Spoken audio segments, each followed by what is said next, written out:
Well, I'm delighted to be joined by Usha Kishore, who's, we've interviewed you a few times.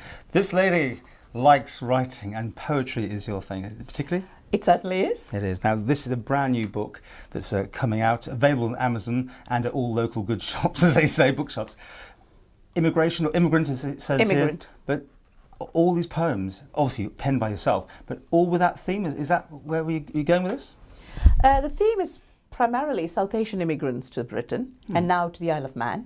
It's about South Asian diaspora, particularly Indian diaspora, of people who have come from India to settle in Britain and on the Isle of Man, the reasons behind that immigration, the joint history of India and Britain. Now, it's not been the easiest relationship sometimes. Did you pick up on that, or how do you deal with all these sort of things between the different cultures? I have looked at history, language and culture. Yes, you're right, it hasn't been the easiest. I have looked at colonialism and post-colonialism. And what about racism? Does that come into it? You're absolutely right. There are elements of racism, and how people like me tackle it in the public eye. I'm a teacher when I'm not writing poetry. I teach at QE2 High School. I'm an English teacher. I think on the Isle of Man, it's been relatively an easy ride, and you do get occasional pockets of prejudice, but not so much as in the other island. Right. So you managed to, anyway, get all this published. This interesting story. Tell us about this. I was reading at the House of Lords in 2016. I was invited House to of read. Lords? Yes. By this foundation called Word Masala in London. And they gave me an award for poetry. Fantastic. And there I met the managing director of Eyewear Publishing. And he announced during the reading that he was publishing my book. And I was astounded and delighted. That is brilliant. Now, I know you're going to read for us one of your poems. Which one have you picked? I've looked at, you'd actually talked about the difficult relationships of Britain and India. A while ago, not long ago, recently, an Indian writer, Shravani Basu, writes about the Indian soldiers in World War I. And I'm going to read a poem on that called Men in Turbans.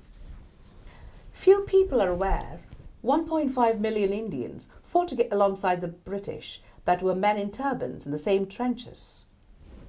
Shravani Basu. Men in turbans, forgotten by the world, we linger in no man's land.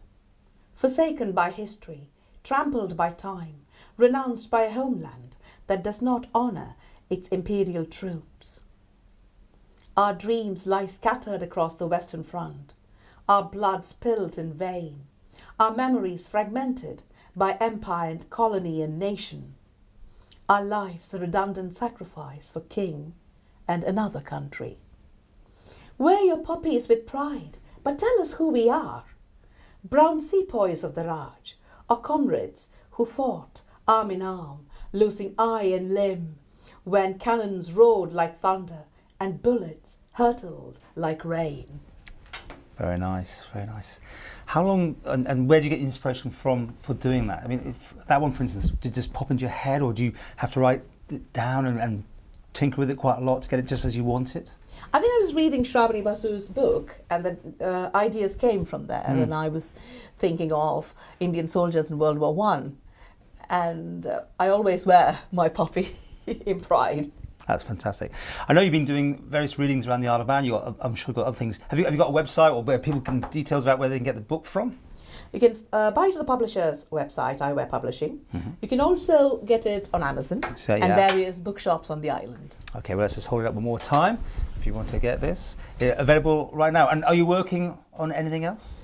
Currently, I'm translating an Indian poet from Hindi to English. English. How long will that take you? It's taken me nearly 2 years. I'm hoping to finish next year.